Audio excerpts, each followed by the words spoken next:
Ισαΐας ο προφήτης, κεφάλαιο ε5, σελίδα 623.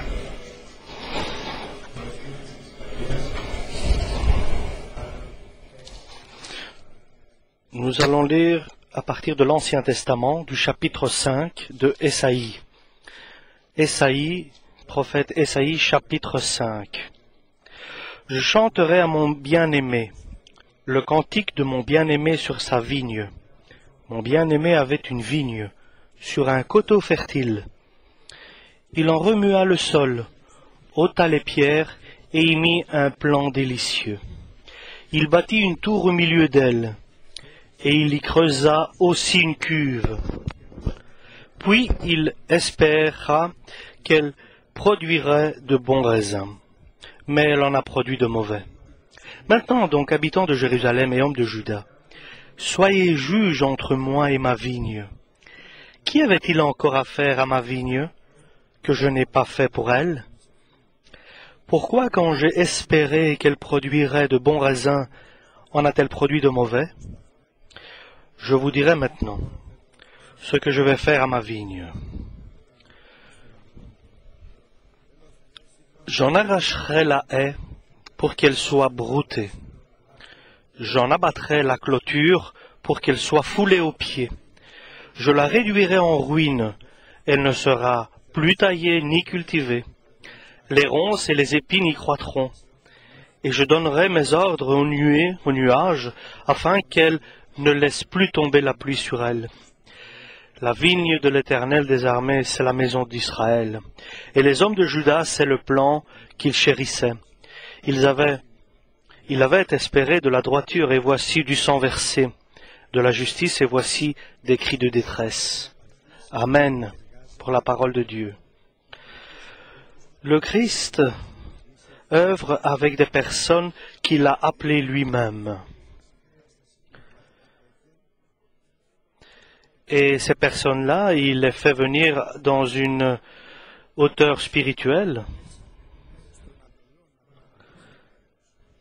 parce que c'est dans sa vigne que le Seigneur travaille. Et la tête de l'Église, c'est le Christ. Et le Christ a un ordre du Père, c'est d'édifier l'Église. Et que Jésus-Christ, qui est né à Bethléem et qui a grandi à Nazareth, est la parole qui s'est faite chair, donc qui est devenu être humain. Et le Père a sacré cet homme du Saint-Esprit et l'a établi sauveur de l'humanité. Et il est celui qui est entre Dieu et les hommes et qui intercède auprès de Dieu pour les hommes, pour que les personnes puissent hériter le royaume céleste. Et Dieu, le Père, pour qu'il puisse unir l'homme et ce qui est céleste par Jésus-Christ. Mais l'œuvre de Dieu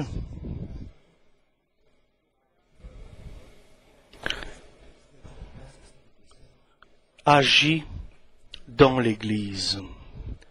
Et Dieu désire que tout être humain soit sauvé. Mais lui, il a des frères, il a une œuvre, il a son œuvre à affecter. Et Dieu a envoyé son Fils dans son œuvre, dans son Église. Et les enfants qui sont dans cette Église, ils lui ont été donné le pouvoir de devenir des enfants de Dieu.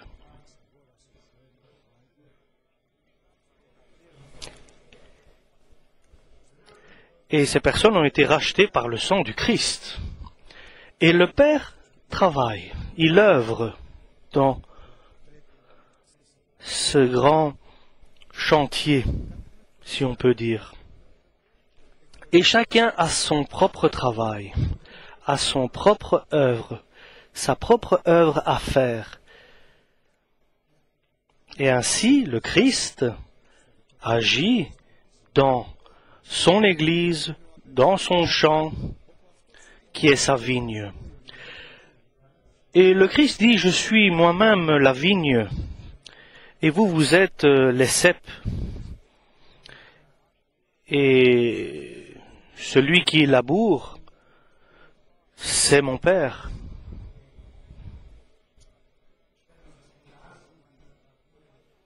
Et en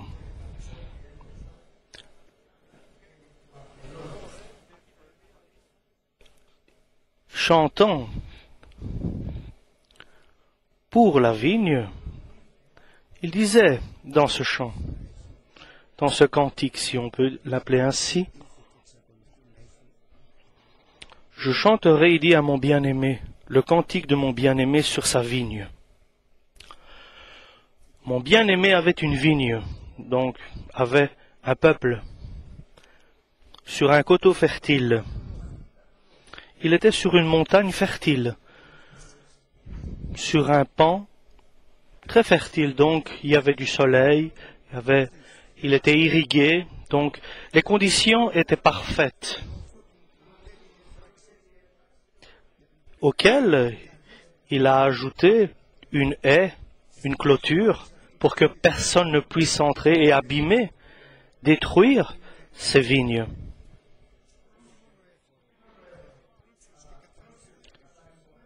Et cette terre était riche et protégée. Et il a planté dans ce champ des vignes choisies, séparées d'autres. Et il a construit une tour. Et il a aussi construit un pressoir pour presser le raisin.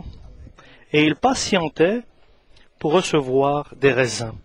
Mais il n'a pas été exaucé parce qu'au lieu de faire des raisins, il a fait de mauvais raisins.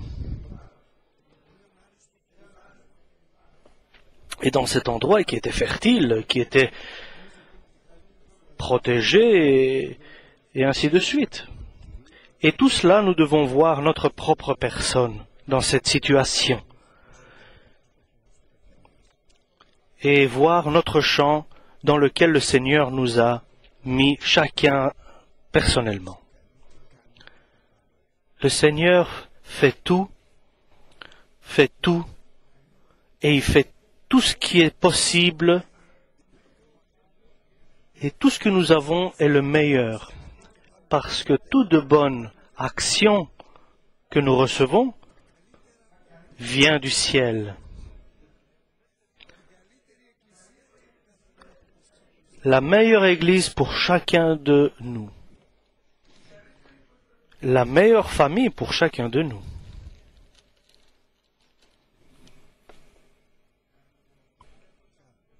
Et pour pas dire dans le spirituel, mais nous avons le meilleur ami. Le meilleur ami, une parole divine, une parole sainte. Et nous avons aussi la force du Saint-Esprit. Et personnellement, pour moi, la meilleure de tout cela, c'est le coin de la prière pour chacun. C'est là où tu peux vivre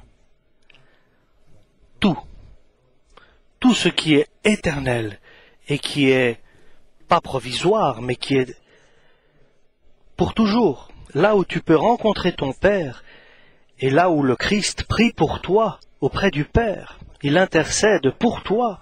Là où le Père va se révéler à toi dans ta prière. Là où il va te parler. Et là où tu vas l'écouter, là où tu vas lui parler, avec reconnaissance, avec respect, là où tu vas lui donner tu vas transmettre tous tes fardeaux, tous tes problèmes, là où tu vas déposer à ses pieds tout ce qui te rend lourd et qui t'empêche d'avancer. Là, dans ta chambre, qui est la porte pour entrer avec assurance dans ce qui est saint, dans les cieux, et te retrouver devant le trône de la divinité. Et trouver grâce aux yeux de Dieu dans cette situation pour les moments difficiles qui vont arriver. Là où est l'échelle du ciel, où montent et descendent les anges du ciel, pour qu'ils puissent t'encourager et te fortifier. Et autant que nous puissons chercher de meilleur ici sur la terre, pour chacun de nous personnellement, il n'y en a pas. Mais la question est la suivante. Qu'est-ce que Dieu accomplit pour chacun de nous? Il fait des merveilles, des prodiges pour chacun de nous. Il est impensable que le Christ, que le chrétien, n'a pas de relation avec le Christ, avec le Père, par la prière et par le Saint-Esprit, bien sûr. Mais une relation personnelle, sainte, il n'est impensable qu'un chrétien ne puisse pas espérer se retrouver dans sa chambre pour rencontrer son bon pasteur, celui qui va rien lui priver, qui va lui priver de rien. C'est impossible qu'un chrétien ne recherche cela. Qu'un chrétien ne recherche par exemple la conversation avec Dieu, le dialogue avec Dieu. Il est impensable qu'un chrétien ne puisse pas rechercher cela. Et le résultat, c'est que alors le cœur de cet homme qui cherche Dieu, il glorifie Dieu. Mais là, dans sa chambre,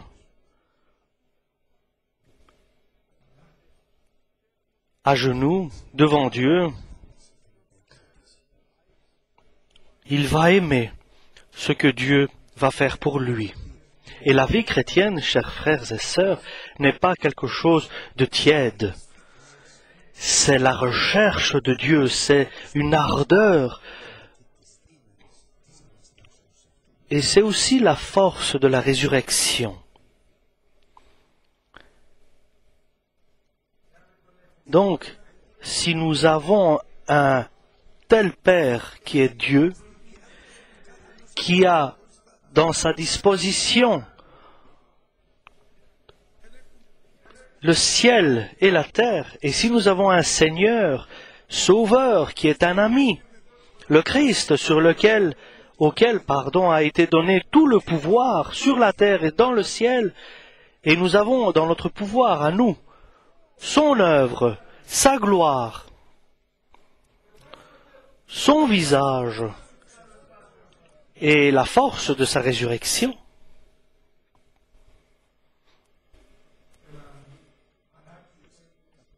Et quelqu'un qui intercède pour nous, qui est représentant,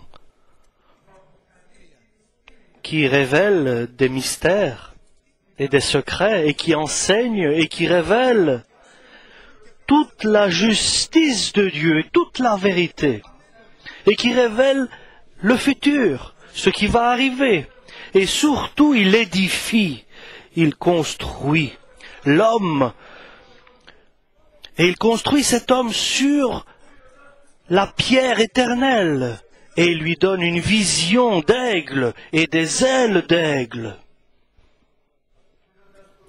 Et il lui donne aussi des poings de lion.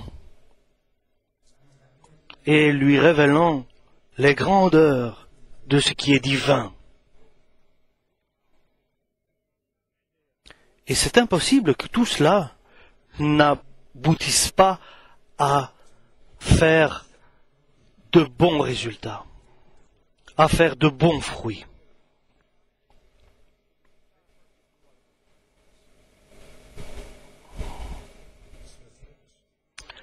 Et avec étonnement, le Seigneur dit: comment? Moi qui attendais de cette vigne, de cette œuvre, de toi, de moi, de chacun de nous, j'attendais, je patientais de recevoir, de voir des raisins. Et je vois des raisins sauvages. Et voilà maintenant ce que Dieu va faire. Et nous allons voir le pourquoi de ce qu'il va faire. Et ça, c'est un point important. Pourquoi Dieu patientait et attendait de moi de bons raisins,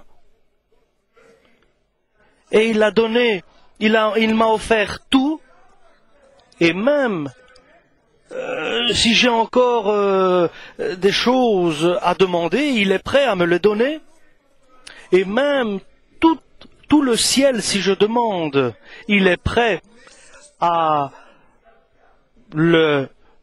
remplir mon cœur du ciel, du ciel, de tout ce que je pourrais avoir. Lui-même vient et demeure dans mon cœur. Il est prêt à faire tout pour que je puisse avoir de bons résultats dans ma vie. Mais qu'est-ce qui nous fait à ne pas faire de bons résultats, à ne pas faire de bonnes actions? Pourquoi? Qu'est-ce qui est la faute ou la cause que nous fassions de mauvaises actions et que nous fassions des raisins sauvages? Et nous comprenons ce que veut dire des raisins sauvages. Ce sont des mauvaises actions, des choses qui ne font pas partie de bonnes choses.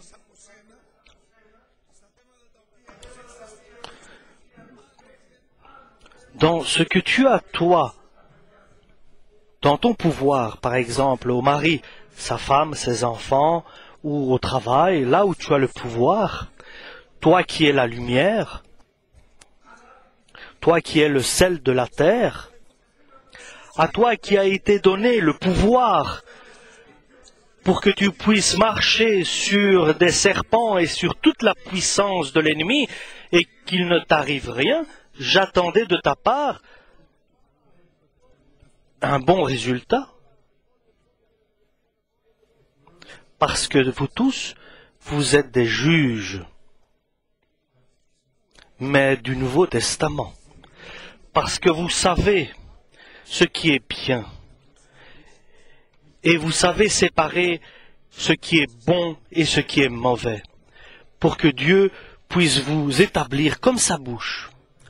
Mais puisque j'attendais une justice divine du Seigneur, dans cette justice il y a l'humilité, la grâce, le pardon. J'ai trouvé en vous de la dynastie. Vous soumettez les autres à vos désirs. De la colère j'ai trouvé en vous, de la dureté, de l'autorité, de la prétention.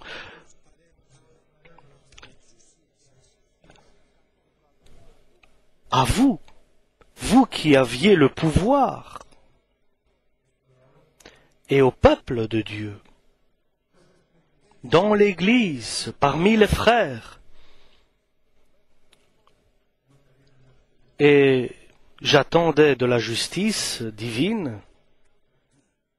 J'ai trouvé de la colère, des cris, de la rancœur, de la haine, de l'injustice. Au lieu de consoler les uns les autres comme il se doit, vous jugez, vous condamnez, vous accusez, et vous attristez, et vous mettez dans difficulté l'un vers l'autre, comme un chant de Dieu, mais même dans le champ, cela arrive.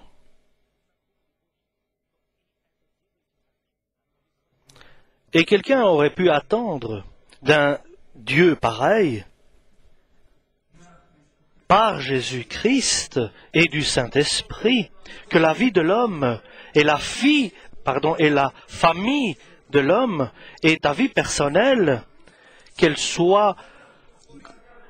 évolue, qu'elle s'édifie, qu'elle pousse comme une fleur. Et nous voyons ici une toute autre direction, une toute autre parcours. Parce que si nous pouvons soumettre les autres et par injustice les autres, nous faisons l'injustice. Au lieu de consoler et d'encourager, nous mettons de la peine sur les autres. Et Dieu, lorsqu'il voit cela, est triste. Il est triste de voir nos actes qui ne sont pas faits selon sa volonté. Mais il continue son œuvre bénéfique. Mais ce n'est pas une œuvre de gloire,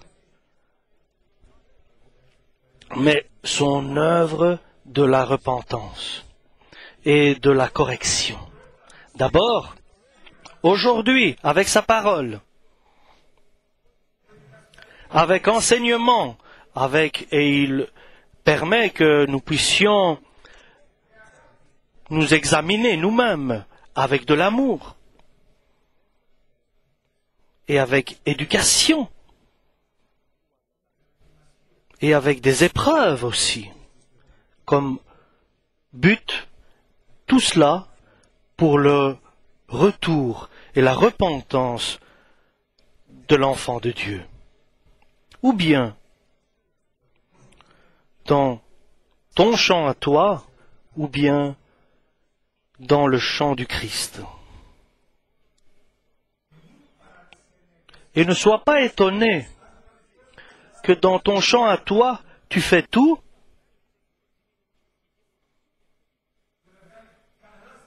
pour qu'il puisse donner de bons raisins, et le Christ fait tout.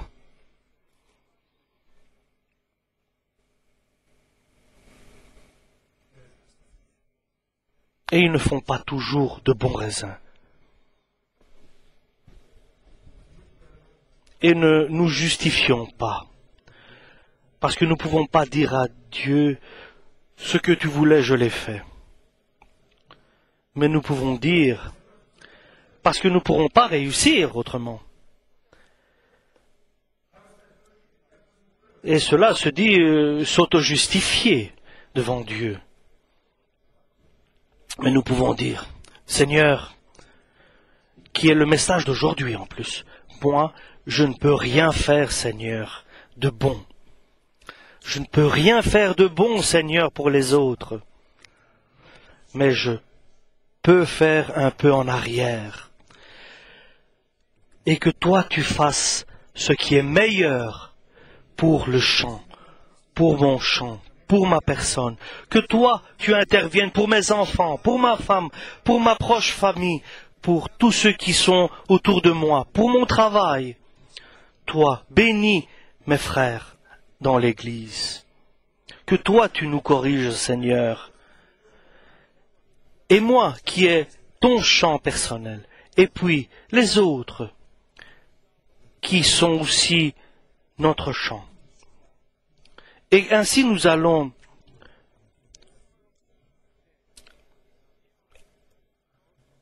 recevoir du Seigneur quelque chose de bien.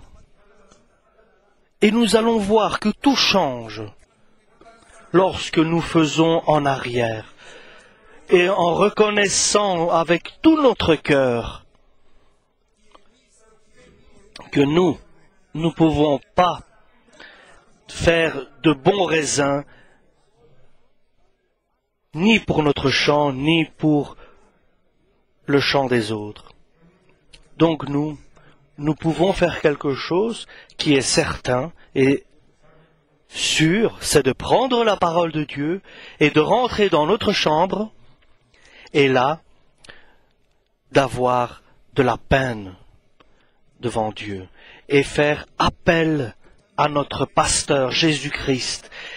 Et lorsque le Seigneur vient et me guide, alors il va guider aussi ses enfants. Ceux qui dépendent, bien sûr, de tous, celui qui prie. Et de comprendre, et de prendre une décision ferme. Moi, je désire un pasteur qui n'est pas seulement un pasteur personnel, mais qu'il soit un pasteur dans toutes mes actions de ma vie, dans tout ce qui est au rapport avec ma vie, mon travail, et que nous puissions crier comme David, le Seigneur est mon pasteur, je ne manquerai de rien. Qui peut dire cela? Je ne manquerai de rien. Je serai privé de rien. Ni moi, ni ma famille, ni mes enfants, ni mon alentour, mes proches parents. Pourquoi? Parce que j'ai fait de Jésus-Christ mon pasteur. Alléluia. Alléluia. Et alors, ma vie prendra une autre dimension. Alors la lumière de Dieu va éclairer, va illuminer, va me guider dans des champs où il y a de la bonne pâture, et mon champ sera alors irrigué, sera arrosé. Pourquoi? Parce que le Seigneur a pris en charge mon champ et l'a pris un bon laboureur, qui est Dieu, qui va se charger de labourer mon champ. Et là où j'habite, j'ai un petit champ, un petit jardin où il y avait beaucoup de choses qui étaient laissées comme cela. Il n'était pas entretenu. Et nous avons appelé un jardinier.